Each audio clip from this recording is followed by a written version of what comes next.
E no Ver Mais Educação de hoje, Ver Mais Escola de hoje, já pega o gancho da Manu, esse exemplo super fofinho, super positivo, que a gente pode encaixar já no nosso tema, que é sobre educação positiva.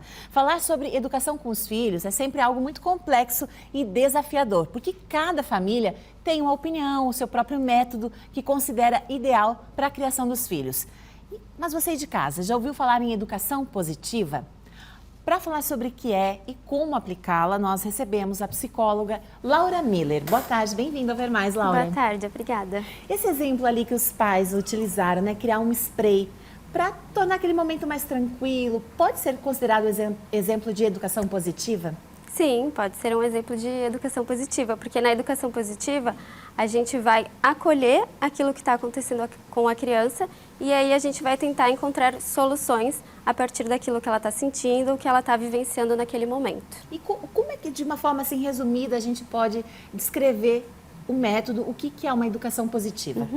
A educação positiva, ela é baseada no afeto, na comunicação assertiva, num respeito mútuo entre o cuidador e a criança ou adolescente e principalmente a gente vai deixar de lado as punições, então os gritos, bater e a gente vai, como eu falei, acolher aquilo que está acontecendo, se é alguma birra, algum sentimento que ela não está conseguindo lidar naquela hora e depois que a gente acolheu, a gente vai encontrar soluções junto com a criança.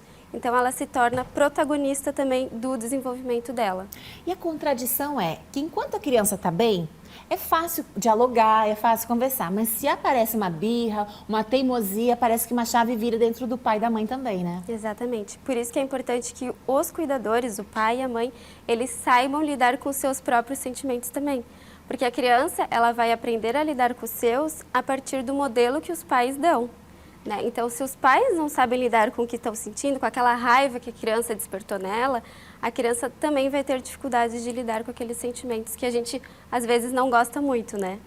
Laura, a gente sempre estimula a participação. Você que está nos acompanhando pode mandar mensagem, pergunta, o seu depoimento. Enquanto isso, eu quero pedir à produção que coloque o depoimento de uma mãe, a Cíntia, que já pratica a educação positiva com os filhos. Ela compartilhou como é essa experiência na casa dela. Olá, meu nome é Cíntia, eu sou a mãe da Ana e do Fernando. A Ana tá com 13 anos, o Fernando com 16, então aí tô nesse desafio de educar 2 adolescentes. E acho que é importante, né, colocar aqui que nosso trabalho tem sido sempre baseado no diálogo. É o que eu acredito, é o que eu entendo que funciona, tem funcionado. É claro, a gente não acerta sempre, né? Mas o importante é a gente estar sempre focado em tentar acertar. Porque não vamos acertar sempre, isso faz parte. E assim, o que a gente tem tentado sempre trabalhar é que eles compreendam também as suas emoções. A gente tenta sempre acolher, né? E falar um pouco dessas emoções, para que eles desenvolvam esse autoconhecimento e também a empatia, né, que eu acho que é fundamental. Então, para que eles se coloquem sempre, né, no lugar dos outros. Depoimento bacana da Cíntia, a quem eu agradeço.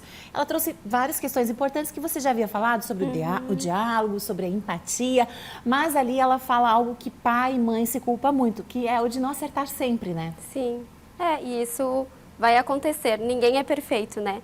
Então, o que a gente pode fazer é, naquele momento, os pais eles podem se sentir culpados, mas depois eles vão tentar ver o que aconteceu e transformar aquilo numa coisa positiva. A gente pode aprender, né, com os nossos erros.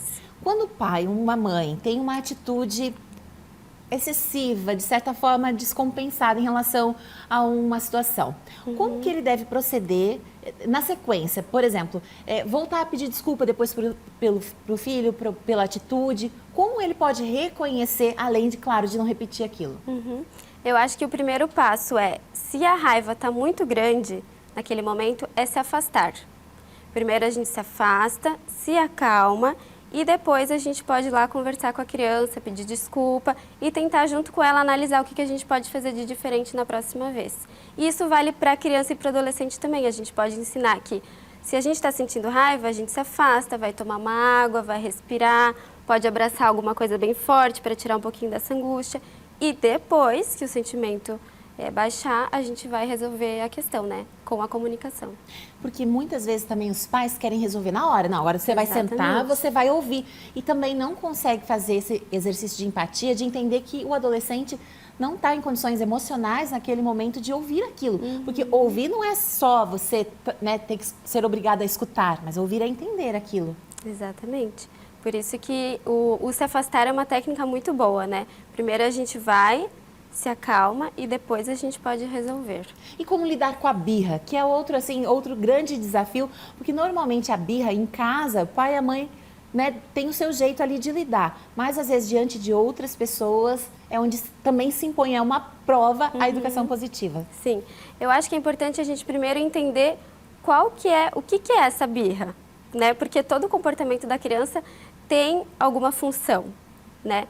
Então, geralmente, a criança ela vai ter aquela birra que a gente chama, porque ela não está conseguindo lidar com o sentimento naquele momento, né? Porque a criança, ela não nasce pronta, ela não nasce sabendo. Tem muito adulto que hoje em dia ainda não sabe lidar, né, com o que está sentindo. Então, o momento da birra é quando a emoção está muito grande, a raiva está muito grande ou a tristeza está muito grande. Então, o que a gente pode fazer é tirar a criança daquele espaço, né, levar ela para um espaço mais tranquilo. É importante que o adulto não fale muita coisa, porque aí o adulto já começa a falar. Então, é importante ficar em silêncio, acolher o sentimento da criança. Então, a gente pode oferecer um abraço, a gente pode dizer, estou aqui se você precisar de mim. Deixa a criança se acalmar e depois a gente pode falar sobre o que aconteceu. É sempre importante falar sobre o que aconteceu, mas depois que a emoção baixou. Bem, quando a gente fala em birra, a gente pensa em criança pequena, mas adolescentes também manifestam birra de outras formas, respondendo, se isolando, né? Então, às vezes, eles mesmos se recusam a falar. Como o pai pode se aproximar, pode retomar esse diálogo com uma visão positiva, com uma educação positiva? Então, no momento que o adolescente expressar essa birra, a gente dá o espaço para ele e depois, quando a gente perceber que ele está mais tranquilo, a gente pode retomar. Olha, eu percebi que você estava chateado naquele momento, ou eu percebi que você ficou bravo. Vamos conversar sobre isso?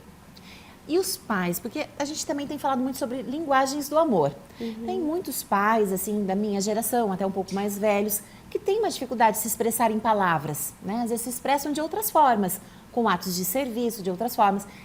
Como eles também, que a pessoa que está nos ouvindo, de repente percebe, mas eu não consigo expressar em palavras, não consigo ter esse diálogo. Que outras formas ela pode também romper essa barreira?